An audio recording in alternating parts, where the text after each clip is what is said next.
لیکن ایمان والی مٹی والی عورت اگر تقوی اختیار کرے گی تو اس جنت کی حور سے 70,000 گنا زیادہ خوبصورت ہوگی۔ اللہ نے عورتوں کے حقوق رکھے ہیں۔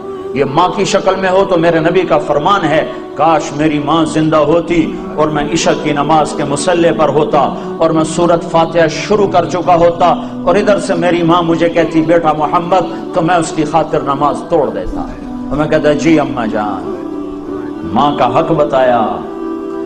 اسلام نے تو عورت کو عزت بخشی، عورتوں کا مجمع ان کی نسبت سے تھوڑی بات کر رہا ہوں، اسلام نے تو عورت کو عزت بخشی، مغرب نے تو عزت نہیں بخشی، مغرب نے تو عورت کو پاؤں کا جوتا بنا دیا، ٹیشو پیپر بنا دیا ہے۔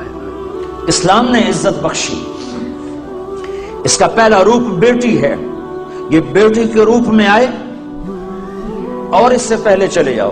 اللہ نے آدم علیہ السلام کو بنایا، مٹی اکٹھی کرو، مٹی اکٹھی ہو، پانی ڈالو، ڈال گیا، گوندھو، گوندھ گئے، چھوڑ دو، چھوڑ دیا، وہ کالی ہو گئی، بلبلے چھوڑنے لگی، پتلا بناؤ، کیسے بنائے؟ ایسے بناؤ، ایسے بناؤ، بنا دیا، چھوڑ دو۔ ننگا پتلا آدم کا 40 سال پڑا رہا، ہوائیں چلتی رہیں، دھوپ پڑتی رہی، خشک ہو گیا، روح ڈالی، کپڑے پہنائے، جنت میں ڈال دیا۔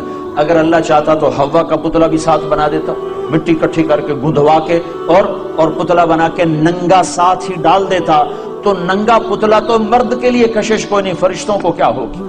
اور بے پردگی تھی کوئی نہیں کہ تھا ہی کوئی نہیں، بے پردگی کس سے تھی؟ تھا ہی کوئی نہیں، تو دونوں پتلے ساتھ ساتھ بنتے، آدم کا بھی حوا کا بھی، دونوں ننگے ہوتے، پھر دونوں میں روح ڈالتا، پھر دونوں کو کپڑے پہناتا، پھر دونوں کو جنت میں ڈالتا۔ نا نا نا نا، ایک تو انتظار کروایا، انتظار کروا کے چیز عطا فرمائی اللہ نے کہ بڑی چیز کو ایویں نہیں دیا جاتا، کچھ تھوڑا سا مشقت میں ڈال کے دیا جاتا ہے۔ تو اللہ نے زندگی کا ساتھی آدم کو دیا، جنت آپے دے دی، اور حوا کا انتظار کروایا، جنت کا انتظار نہیں کروایا، حوا کا انتظار کروایا۔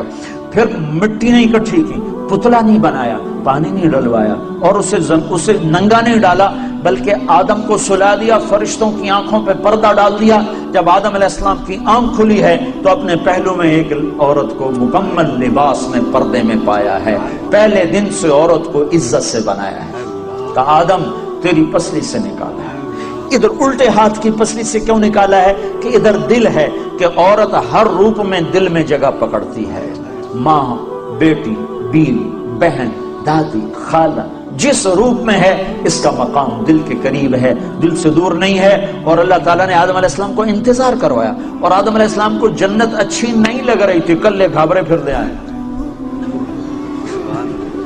حوا ویکھی تو خوش ہوئے، کہنے کہ یا اللہ کون تیری بیوی؟ آدم علیہ السلام کال کی تھی اگوں ہے، تو اللہ تعالیٰ نے کہا مہر تو ادا کر، مہر تو ادا کر۔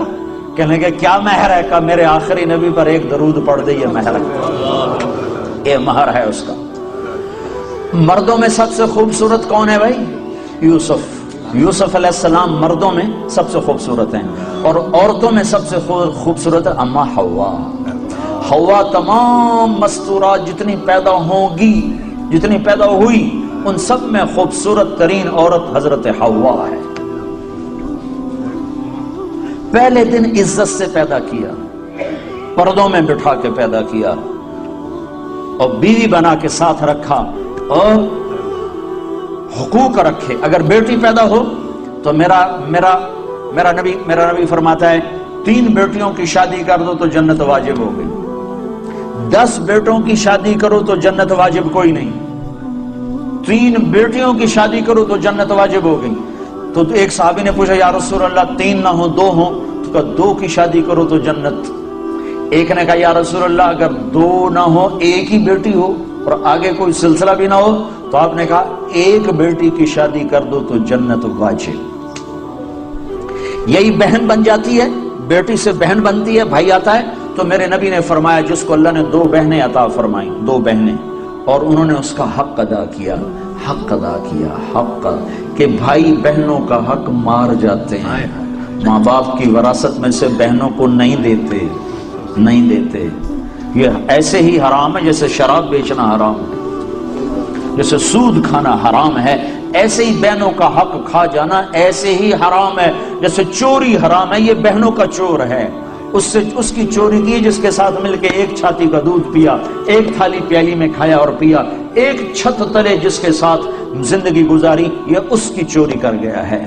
جس نے اپنی بہنوں کا حق مارا اس کا رزق حرام ہو گیا۔ میں اپنے استاد صاحب کی خدمت میں جن سے میں نے تفسیر پڑھی شہد لے کر گیا، 76-77 کی بات، رائمنڈ مرکز میں ہی مدرسہ ہے، مولانا جمشید صاحب۔ میں نے کہا حضرت یہ شہد لایا ہوں۔ کہاں سے لائے ہو؟ کہا جی میرے اپنے باغ کا ہے۔ میں نے کہا میں نے خود توڑا، باغ میں لگا تھا آم کا۔ میں نے کہا جی میرے اپنے باغ کا ہے۔ تو مجھ سے فرمایا تیرے باپ نے اپنی بہنوں کو زمین میں سے حصہ دیا تھا؟ ایک شہد کی بوتل اس وقت 10 روپے کی آ جاتی تھی۔ اور کتنا گہرا سوال کیا، یہ نہیں کہا ماشاءاللہ جزاک اللہ، یہ نہیں کہا تیرے باپ نے اپنی بہنوں کو زمین میں سے حصہ دیا تھا؟ اگر دیا تھا پھر تو یہ شہد حلال ہے، اور اگر نہیں دیا تھا تو سارا ہی حرام ہے، تو میں نہیں لوں گا، یہ مطلب تھا۔ ہاں بھائی تیرے ابا نے بہنوں کو زمینوں میں حصہ دیا تھا؟ میں نے کہا جی شکر ہے میرے ابا کی بہن ہی کوئی نہیں تھی، ہوتی تو کوئی نہ دیتے، صرف 2 بھائی تھے، ساری جائیداد 2 بھائیوں کی، بہن تھی ہی نہیں ان کی۔ میں نے کہا اچھا تو تیرے دادا نے اپنی بہنوں کو زمین میں سے حصہ دیا تھا؟ میں کہا میں جمعہ ہی کوئی نہ ہوں، اس لیے میرے کو کی پوچھی جانا، میرے جمن تو پہلے نکلنا تھا، نہ پوچھو میرے کو۔ تو پھر ہنس پڑے کہ اچھا ادھر رکھ دو۔ تو میرے نبی نے فرمایا جس نے بہنوں کو حصہ دیا، جس کو اللہ نے 2 بہنیں دی، اس نے بہنوں کا حق دیا، اور شادی کے بعد بھی ان کے سر پہ ہاتھ رکھا تو اس پہ جنت واجب ہو گئی۔ پھر یہ بیٹی سے بہن، بہن سے بیوی ہیں۔ پھر میرے نبی نے فرمایا بہترین مسلمان وہ ہے جو بیوی کے ساتھ اچھا سلوک کرے، اور میرے نبی نے فرمایا جو یہ چاہے اس لوگ کا مسلمان کہ وہ جنت میں میرے گھر کے قریب گھر بنا لے تو وہ 2 کام کرے، ایک اپنے اخلاق اچھے کرے، ایک اپنی بیوی سے اچھا سلوک کرے، تو اس کا گھر میرے گھر کے قریب ہو جائے گا۔ تہجد پڑھے، جہاد کرے، تبلیغ کرے، ذکر کرے، مراقبہ کرے، یہ نہیں فرمایا کہ وہ 2 کام کرے، ایک اخلاق اچھے کرے، ایک بیوی سے اچھا سلوک کرے۔ یہ بیوی سے اچھا سلوک بھی تو اخلاق میں آتا ہے، اس کو الگ کیوں کہا ہے؟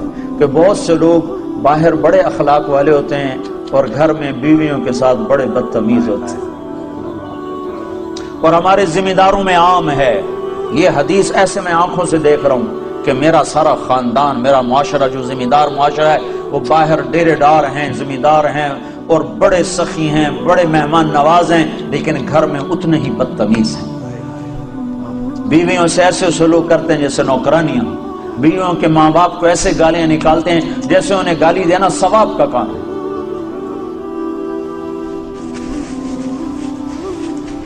تو اس لیے اس کو الگ ذکر کیا کہ جو یہ چاہے جنت میں میرے گھر کے قریب گھر بنائے۔ کون نہیں چاہتا؟ تم چاہتے ہو کہ نہیں چاہتے ہو؟ تو اللہ کے نبی نے کہا 2 کام کرو، ایک اخلاق اچھے کرو، ایک اپنی بیوی سے اچھا سلوک کرو۔ پھر بیویوں کو بھی سمجھایا، برابری، توازن قائم کیا ہے کہ اگر میری شریعت میں سجدہ ہوتا تو میں بیوی سے کہتا خامن کو سجدہ کرے۔ ایک عورت نے پوچھا یا رسول اللہ میری شادی ہو رہی ہے، میرے خامن کا میرے اوپر کیا حق ہوگا؟ تو آپ نے فرمایا تیرے خامن کے جسم پہ پھوڑے پڑ جائیں، پھوڑے ہو نکل آئیں، اور پھوڑوں میں پیپ پڑ جائے، اور تو زبان سے چاٹ چاٹ کے اس کے زخم صاف کرے تو بھی تو نے خامن کا حق ادا نہیں کیا۔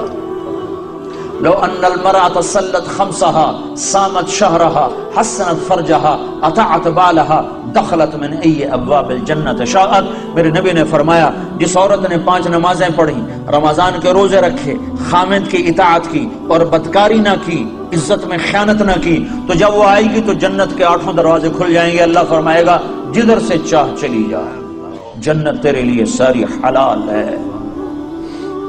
یہی عورت ماں کے روپ میں تبدیل ہو جائے تو میرے نبی نے فرمایا کاش میری ماں ہوتی اور میں عشاء کی نماز کے مصلی پر ہوتا اور میں سورۃ فاتحہ شروع کر چکا ہوتا، اور ادھر سے میرے گھر کا دروازہ کھلتا اور میری ماں کہتی بیٹا محمد، تو میں اس کی خاطر نماز توڑ دیتا۔ میں کہتا اماں جی حکم، میں پھر پڑھوں گا۔ آپ نے فرمایا میں جنت میں گیا تو میں نے قرآن کی تلاوت سنی، میں نے پوچھا یہ کون تلاوت کر رہا ہے؟ مجھے کہا گیا یا رسول اللہ یہ حارثہ بن نعمان ہیں۔ میں نے کہا حارثہ؟ وہ تو مدینے میں بیٹھا ہے، ابھی مرا تو نہیں ہے کہ جنت میں اس کی تلاوت گونجے؟ تو ان فرشتوں نے کہا یا رسول اللہ ماں کی ایسی خدمت کی ہے کہ اللہ نے خوش ہو کر حکم دیا ہے حارثہ جب قرآن پڑھے ساری جنت کو سناؤ۔ کذالکم البر کذالکم البر۔ میرے نبی نے کہا ماں باپ کی خدمت یہی ہوتی ہے، یہی ہوتی۔ آپ نے کہا عمر تیری زندگی میں ایک شخص آئے گا یمن سے، اس کا نام ہوگا اویس، اس کا قبیلہ ہوگا عامر، اور اس کا خاندان ہوگا کرن، اور اس کا رنگ ہوگا کالا، اور اس کا قد ہوگا درمیانہ، اور اس کی کمر پہ ہوگا سفید داغ۔ جب وہ آئے تو اس سے دعا کروانا عمر تو عمر، میرے بعد کوئی نبی ہوتا تو عمر ہوتا۔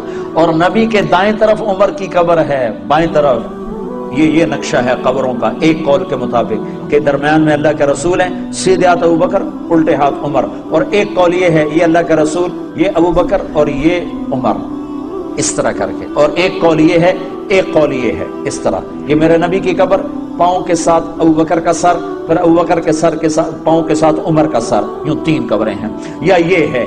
تو بہرحال وہ روضہ رسول میں ہے عمر، میرے بعد نبی ہوتا تو عمر ہوتا۔ اور آپ مسجد میں داخل ہوئے، آپ کے ادھر ابو بکر تھے ادھر عمر تھے، تو آپ نے دونوں کے ہاتھ پکڑ لیے اور آپ نے کہا دیکھو دیکھو مجھے دیکھو، قیامت کے دن میں ایسے اٹھایا جاؤں گا کہ ادھر میرے ابو بکر ہوگا اور ادھر میرے عمر ہوگا۔